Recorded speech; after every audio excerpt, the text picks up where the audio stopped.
Wherever you go, whatever you do, throw a little at it. Omax, Vest and Briefs.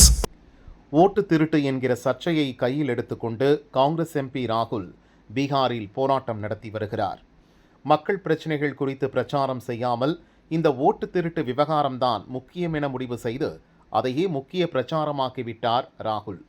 திடீரென இந்த ஓட்டு திருட்டு விவகாரம் எப்படி முக்கியத்துவம் பெற்றது, ராகுலுக்கு இதை சொன்னது யார் என்கிற கேள்வி எழுந்தது. இதன் பின்னணியில் ஒரு குழுவே இயங்குவது தெரிய வந்துள்ளது.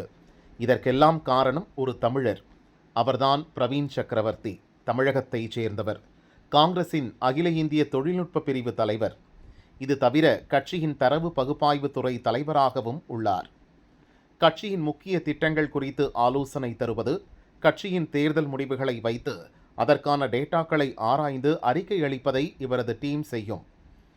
ராஜஸ்தானின் பிலானியில் படித்த சக்கரவர்த்தி IBM, மைக்ரோசாஃப்ட் உட்பட பல நிறுவனங்களில் பணியாற்றியவர். ஆரம்பத்தில் ராகுலுக்கு ஆலோசனை அளித்துக் கொண்டிருந்த இவர் 2017 முழுநேர அரசியல்வாதியாக காங்கிரஸில் சேர்ந்தார். பாரதிய ஜனதா மீது ராகுல் புது குற்றச்சாட்டுகளை வைக்கும் போதெல்லாம் அவர் கையில் பிரிண்ட் போட்டபடி இருக்கும் அறிக்கைகளை உருவாக்கி தருவது சக்கரவர்த்தி டீமின் வேலை. இப்போது ஓட்டு திருட்டு என்ற வாக்கியத்தை முதலில் கூறியது கூட இவர்தான். இதை சொன்ன உடனேயே ராகுல் துள்ளி குதித்து, அருமை, இதுதான் நம் பிரச்சாரத்தின் முக்கிய அம்சம் என அப்போதே கூறிவிட்டாராம். இவர் மீது மிகுந்த நம்பிக்கை வைத்துள்ள ராகுல் சக்கரவர்த்தியை டேட்டாமேன் என அழைக்கிறார்.